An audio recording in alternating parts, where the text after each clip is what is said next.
इयत्ता 7वी स्कॉलरशिप परीक्षा बघा. आपण बुद्धिमत्ता चाचणी या विषयाचे काही प्रश्न बघूया. पहिला प्रश्न आहे, 75 किमी एवढे अंतर ताशी 18 किमी वेगाने पार करण्यास किती वेळ लागेल?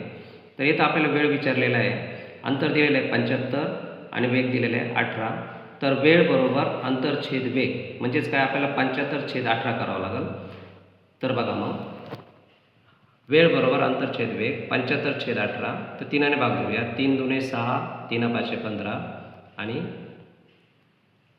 3 सक 18 म्हणजे 25/6 तास होता. मग आता या 25/6 तासांचं आपल्याला मिनिटात रूपांतर करायचं, म्हणजे त्याला 60 ने गुणायचं. 25/6 गुणिले 60, 6 1 6, 6 10 60 म्हणून बघा 25 10 250 मिनिटे झाली.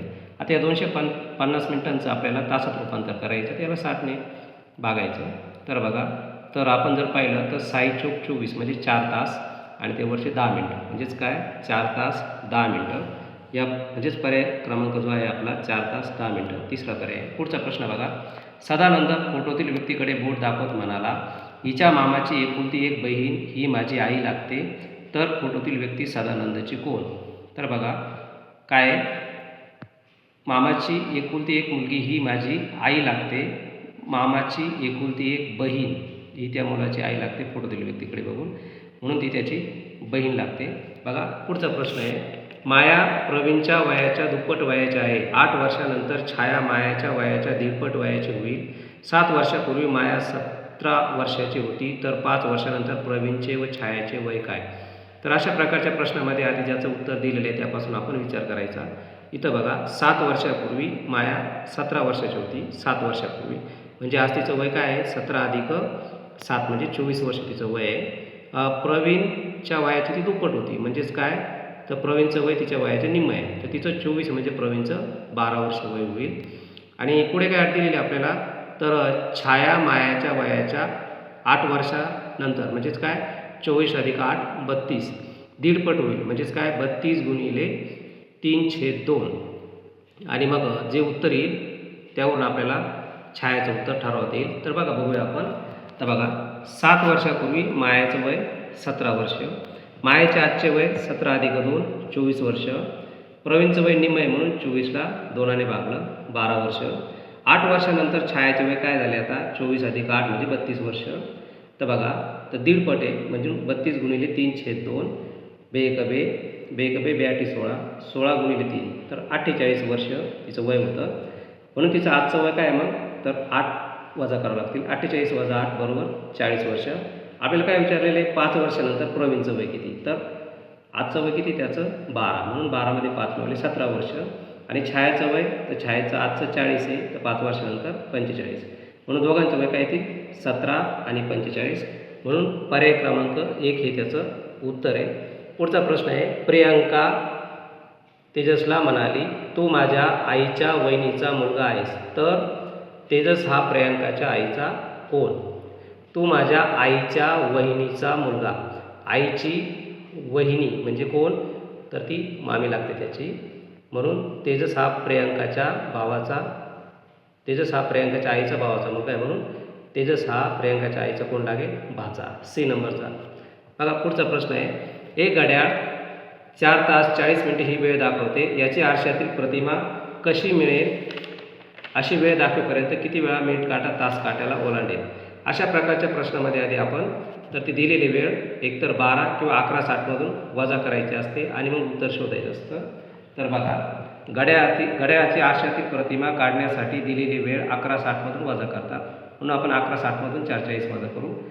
0 0 गेला 0, 6 4 गेले 2, 11 4 गेले 7, तर 7:20. तर बघा प्रश्न काय विचारलेले आहे आपल्याला, तर प्रश्न विचारलेला आहे 4:40 ही वेळ आणि 7:20.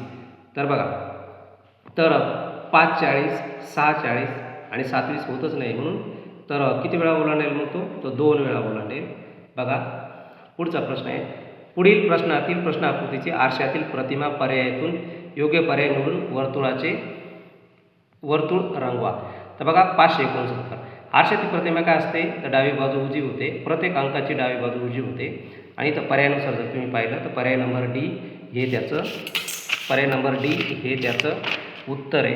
बघा पुढचा प्रश्न आपण बघूया, पुढील प्रश्नातील प्रश्न आकृतीची आरशातील प्रतिमा पर्यायातून निवडून योग्य पर्याय क्रमांकाचे वर्तुळ रंगवा.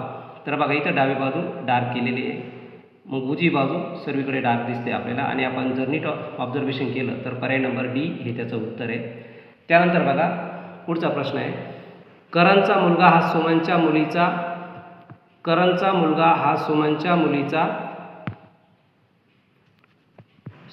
मुलीचा मामेभाऊ आहे, तर सुमनचे करणच्या पत्नीशी काय नाते आहे? करणचा मुलगा हा सुमनच्या मुलीचा मामेभाऊ आहे, तर सुमनचे करणच्या पत्नीशी नाते काय? तर ती वहिनी लागते. बघा पुढचा प्रश्न आहे, पुढील प्रश्नातील प्रश्नाकृतीची आरशातील प्रतिमा पर्यायातून निवडून योग्य पर्याय वर्तुळ रंगवा. तर बघा ही आकृती आहे, तुम्ही जर नीट ऑब्झर्वेशन केलं तर अशा प्रकारे या रेषा आहे आणि मग आपल्याला त्या ज्या मिळणार आहे त्या या कोपऱ्यामध्ये अशा प्रकारे. तर डी नंबर हे त्याचं उत्तर आहे. बघा प्रश्न क्रमांक 30, इथं पण आपल्याला आरशातील प्रतिमा विचारलेली. क्षरण हा तो शब्द आहे, क्षरण. आपण जर नीट ऑब्झर्वेशन केलं याच्यामध्ये तर बघा क्षरण, तर ए नंबरचा पर्याय हे त्याचं उत्तर आहे. पुढचा प्रश्न बघा, उमेश आज त्याच्या मुलीच्या 3 वर्षापूर्वीच्या वयाच्या तिप्पट वयाचा असून पत्नीपेक्षा 5 वर्षांनी मोठा आहे. उमेशची मुलगी आज 17 वर्षे वयाची असेल, तर उमेशच्या पत्नीचे आज वय किती असेल? तर बघा अशा प्रकारच्या प्रश्नामध्ये ज्याचं वय दिलेलं आहे ते आधी बघायचं. तर बघा उमेशची मुलगी आज 17 वर्षे वयाची आहे. 17 आज 17 वर्षे. 3 वर्षापूर्वी तिचं वय किती असणार आहे? 17 तू 3 गेले तर 14 वर्ष तिचं वय असणार आहे. आणि उमेश तिच्या तिप्पट म्हणजे काय? 14 त्रिक 42. उमेशचं वय किती असणार आहे? 42. बरं. आणि मग काय?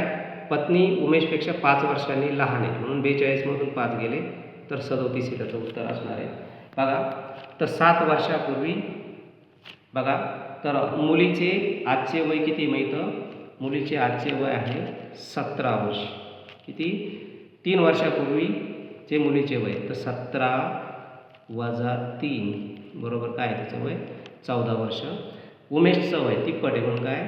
14 गुणिले 3 म्हणून उमेशचं वय किती आहे? 42. पत्नीचे वय, पत्नी उमेशपेक्षा 5 वर्षांनी लहान आहे म्हणून 42 वजा 5 बरोबर 37 वर्ष.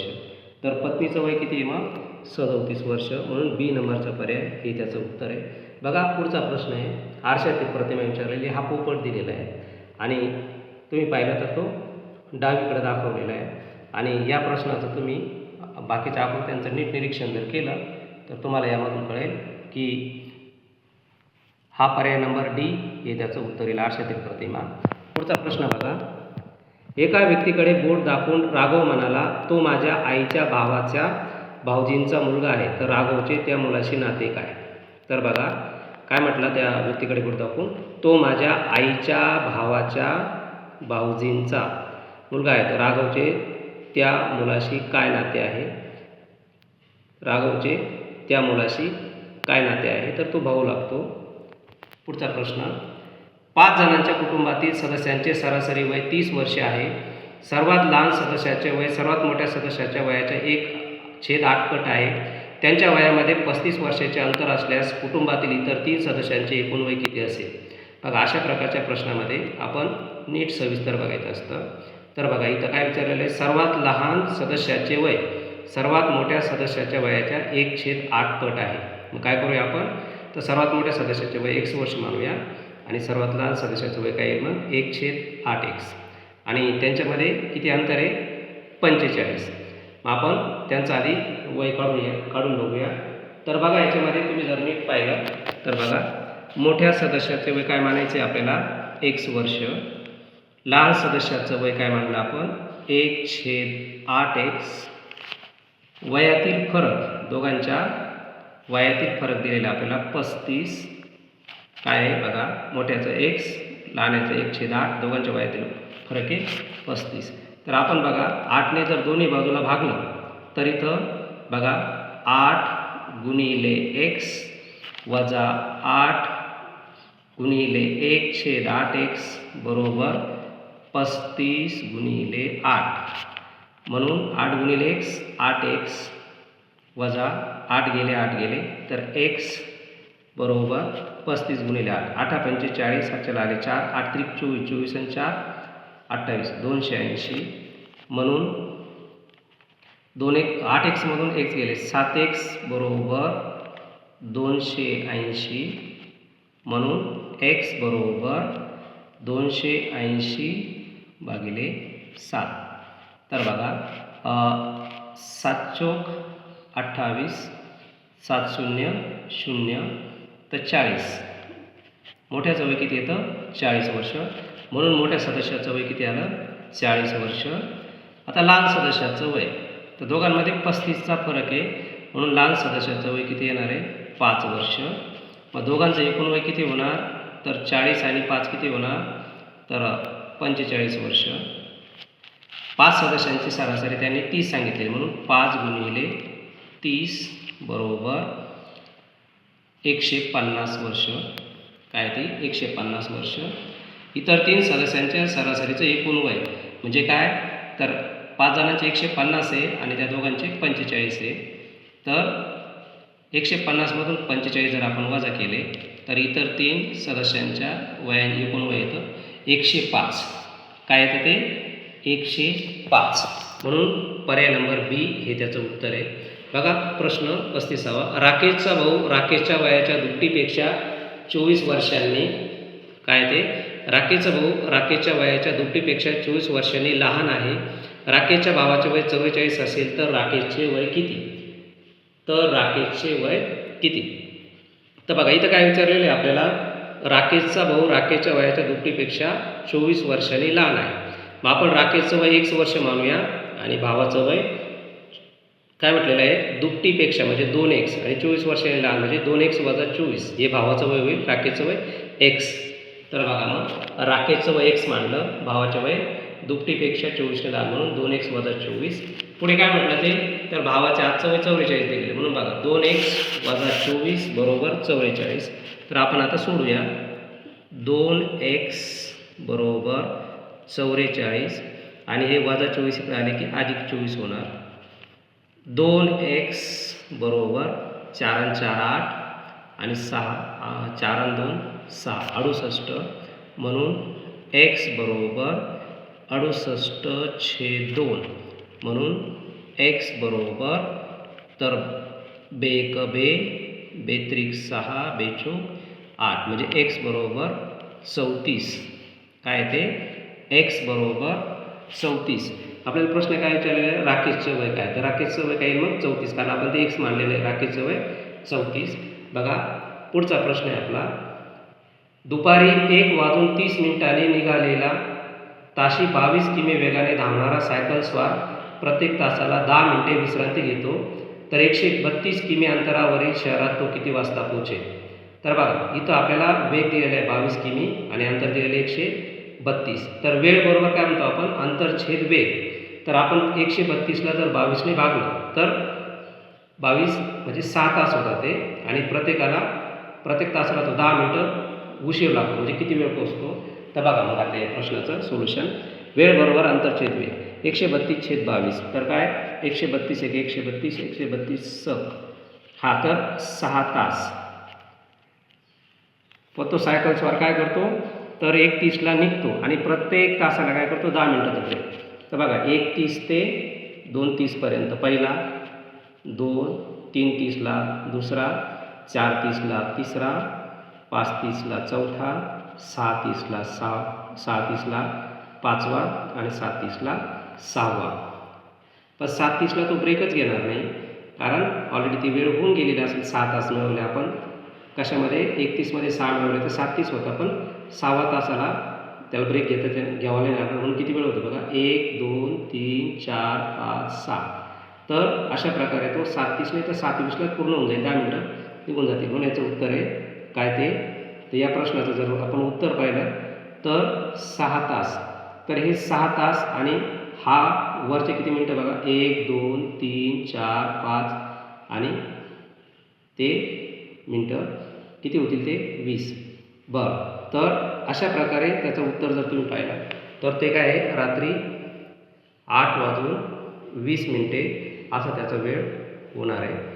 बघा तर हा पुढचा प्रश्न आहे. पोपट. तर पोपट आपण पाहिलेलं आहे. पोपटचं तर बघा त्याची चोच इकडे आहे आणि आरशातील प्रतिमा विचारलेली आहे. तर आपल्याला त्याचं उत्तर पर्याय क्रमांक डी हे येऊ शकतं. बघा पुढचा प्रश्न बघूया आपण. तर पुढचा प्रश्न जर आपण पाहिला तर पुढच्या प्रश्नामध्ये बघा, एका वर्गातील 50 विद्यार्थ्यांपैकी 40 विद्यार्थ्यांचे सरासरी वय काय ते? एका वर्गातील 50 विद्यार्थ्यांपैकी 40 विद्यार्थ्यांचे सरासरी वय 12 वर्षे आहे. 20 विद्यार्थ्यांचे सरासरी वय 12.5 वर्षे व राहिलेल्या विद्यार्थ्यांचे सरासरी वय 14 वर्षे आहे. तर या वर्गातील सर्व विद्यार्थ्यांचे सरासरी वय काढा. तर बघा अशा प्रकारच्या प्रश्नामध्ये सुरुवातीला 10 विद्यार्थ्यांचं सरासरी वय किती दिलेलं आहे? 12 वर्ष. म्हणून त्यांची जर आपण हे केले सरासरी जर काढली तर 10 गुणिले 12 120. 20 विद्यार्थ्यांचे सरासरी वय 12.5 वर्ष, त्याची सरासरी जर केली 12 गुणिले 20 गुणिले 12.5 तर ती 250 येईल. राहिलेल्या विद्यार्थ्यांचे सरासरी वय, आता राहिलेले विद्यार्थी म्हणजे काय? हे 10 आणि 20. तर 50मधून 10 20 म्हणजे 30, 50मधून 30 गेले तर 20. 20 विद्यार्थ्यांची सरासरी 14 वर्ष. म्हणून आपण ती जर केली तर ती 280. तर या वर्गातील सर्व विद्यार्थ्यांचे सरासरी वय किती? तर बघा या प्रश्नाचं सोल्युशन काय? 10 विद्यार्थ्यांचे सरासरी वय किती दिलेले आपल्याला? त्यांनी 12. 10 विद्यार्थ्यांचं सरासरी वय 12 दिलेले आहे. तर 10 गुणिले 12 120 वर्ष. 20 विद्यार्थ्यांचं सरासरी वय त्याने दिलेलं आहे 20 गुणिले 12.5. तर इथं आपण जर पाहिलं तर काय? 20 25 100, हातच्याला आले 10, 20 गुणिले 40, 40 आणि 10 50, 40 आणि 10 50, हातच्याला आला 1 आणि 20 1 20. तर याचा गुणाकार जर आपण केला तर तो गुणाकार आपला 250 पॉईंट काढून जर घेतला तर गुणाकार किती येणार आहे? 250. राहिलेले विद्यार्थी बघा 10 अधिक 20 30 हे वरचे. आता राहिलेले विद्यार्थी म्हणजे 50मधून 30 गेले, 20 विद्यार्थी राहिले. तर सरासरी त्या 20 विद्यार्थ्यांची सरासरी 14 गुणिले 20 म्हणजे 0 0 14 दुणे 28 तर 280. बघा सर्व विद्यार्थ्यांचे सरासरी वय तर सुरुवातीचे किती आहे आलेले आपले 120, त्यानंतर 250 आणि 280. एकूण विद्यार्थी किती आहे? 50. तर याची आपण जर बेरीज केली तर ती होते 650. 650 छेद 50, 0 गेला 0 गेला, 5 ने भागायचे 5 1 5, 5 1 5, 7 5 गेले, गुणला उडून घेतलं 5 15, 5 त्रिक 15 तर 13. अशा प्रकारे या प्रश्नामध्ये सर्व विद्यार्थ्यांचे सरासरी वय 13 वर्ष म्हणून पर्याय क्रमांक 1 हे त्याचं उत्तर आहे. पुढचा बघा, आरशातील प्रतिमा विचारलेली आहे. या फिगरची आरशातील प्रतिमा आणि नीट ऑब्झर्वेशन केलं तर पर्याय नंबर बी हे त्याचं उत्तर आहे. बघा पुढचा प्रश्न क्रमांक 39. तर इथं पुढील कोणत्या अक्षर समूहाचे आरशातील प्रतिमा मूळ अक्षर समूहासारखेच आहे? म्हणजे काय? तर इथं डावी बाजू उजवी बाजू सारखीच येणार आहे. तर बघा इथं यू आणि यू हे अक्षर आरशातही सारखं दिसतं आणि असंही सारखं दिसतं. यम पण सारखं दिसतं. तुम्ही जर नीट ऑब्झर्वेशन केलं तर इथं पर्याय नंबर 1 हे त्याचं उत्तर आहे. पुढचा प्रश्न बघा, उमंग रात्री 8:45च्या गाडीने गावी जाण्यास निघाला. त्याला गावी पोहोचण्यास 7.25 तास इतका वेळ लागला. तर तो किती वाजता गावी पोहोचला? बघा रात्री 8:45च्या गाडीने, 8:45च्या गाडीने म्हणजे 8:45ने तो निघाला आणि 7:15 म्हणजे 8.15 एवढा त्याला वेळ लागला. तर किती वाजता पोहोचला? आधी आपल्याला बेरीज करावं लागेल याची. काय याची आपल्याला आधी बेरीज करावं लागेल या प्रश्नामध्ये. कसली? तर बघा तो सुरुवातीला किती वाजता निघाला? तो सुरुवातीला 8:45 म्हणजे 8:45ला निघाला आणि 7:15 म्हणजे 8:15ला तो पोचला. तासाने मिनिटं बेरीज करूया आपण याची. तर बघा 5 आणि 5 10 चला आला 1, 4 आणि 2 6, 8 आणि 8 16. तर बघा 16 60 म्हणजेच काय? 17. बरं हे 24 तासी गाडी आहे. 17 म्हणजेच काय? तर 17मधून 12 जर वजा केले तर 5. काय उत्तर याचं? 5 उत्तर येतं. बरं अशा प्रकारे बघा तर तो काय आहे 5 वाजता पोचला. कायचं 40व्या प्रश्नाचं उत्तर काय आहे? तो कधी निघाला होता? तो रात्री 8:45च्या गाडीने निघाला आणि 7:15 वाजता पोचला. म्हणजेच काय? तो सकाळी 5 वाजता पोचला. सी नंबरचा पर्याय. पुढचा प्रश्न, दुपारी 12 नंतर 8 वाजेपर्यंत मिनिट काटा तास काटायला किती वेळा ओलांडेल? तर बघा मिनिट काटा एका तासामध्ये 2 वेळा तास काट्याला ओलांडतो, पण 3 आणि 9 मध्ये जर वेळ येत असला तर एकाच वेळेस तिथं बघा 12 ते 8 तुम्ही जर पाहिलं तर 12 ते 8 तर इथं 16 असं उत्तर यायला पाहिजे नाही का, पण मध्ये 3 आणि 9 एकाच वेळेस येतं, मग 16तून एक गेला, काय 16तून एक गेला. तर बघा मिनिट काटा तास काट्याला किती वेळा ओलांडेल, तर तो 14 वेळा ओलांडेल. या प्रश्नामध्ये थोडं संदिग्धपणा आहे. बघा पुढचा प्रश्न आहे आपला. पुढचा प्रश्न बघा, तर ही आरशातील प्रतिमा, तुम्ही जर नीट ऑब्झर्वेशन केलं तर पर्याय नंबर डी हे त्याचं उत्तर आहे. हाही प्रश्न बघा, आरशातील प्रतिमा याचं नीट ऑब्झर्वेशन केलं तर पर्याय नंबर बी हे त्याचं उत्तर आहे. त्यानंतर पुढचा प्रश्न आहे आपला. तर बघा दुपारी 12 वाजल्यापासून त्याच रात्री दिवशी 8 वाजेपर्यंत मिनिट काटा व तास काटा यांच्यात किती वेळा काटकोन होईल. दुपारी 12 वाजल्यापासून त्याच दिवशी रात्री 8 वाजेपर्यंत मिनिट काटा व तास काटा. तर बघा आताच सांगितल्याप्रमाणे एका तासात 2 वेळा काटकोन तयार होतो, पण 9 आणि 3 हे 2 वेळेस एकदाच होतो. तर बघा 12 ते 8 एकूण 8 होता, तर असं जर विषय केलं तर आपण ते 16 होता, पण 3 आणि 9ला एकच म्हणून ते 2 कमी होता, 16तून 2 गेले म्हणजे 14. तर इथं पर्यायामध्ये दिलेलं नाही, पण 14 वेळा तो होतो. बघा पुढचा प्रश्न आहे आरशातील आकृती. तर तुम्ही नीट पाहिलं, या आकृतीचं नीट ऑब्झर्वेशन जर केलं, या आकृतीचं काय नीट ऑब्झर्वेशन केलं तर तुम्हाला याचं उत्तर सहज येऊन जाईल. बघा पुढचा प्रश्न, क्यू ही व्यक्ती आरचा पुतण्या आहे, क्यू हा पीचा मुलगा आहे, यस हा आरचा एकुलता एक भाऊ आहे, तर पी ही व्यक्ती आरची कोण आहे. क्यू हा आरचा पुतण्या आणि क्यू हा पीचा मुलगा. बरं, यस हा आरचा एकुलता एक भाऊ, तर पी ही व्यक्ती, बघा पी ही व्यक्ती काय आहे, आरला एकच भाऊ आहे म्हणून पी ही व्यक्ती क्यूची आई असणार, आणि त्याची आई असल्यामुळं ती आरची कोण असणार आहे, तर वहिनी. बघा पुढचा प्रश्न बघूया आपण. एका स्त्रीशी ओळख करून देताना वरदा म्हणाली, ही माझ्या नंदेच्या भावाच्या मुलीची आई आहे, तर वरदाचे त्या स्त्रीशी नाते काय. वरदा काय म्हटली, ही माझ्या ननंदेच्या भावाच्या मुलीची आई आहे, तर त्या वरदाचे त्या स्त्रीशी नाते काय, तर ते जाऊ हे नाते. बघा आरशातील प्रतिमा नीट जर पाहिलं तर या प्रश्नामध्ये आरशाची प्रतिमा, तर पर्याय नंबर बी हे त्याचं उत्तर येतं. बघा अशा प्रकारे आपण बुद्धिमत्ता चाचणीचे प्रश्न पाहिले. आवडला असेल तर लाईक करा.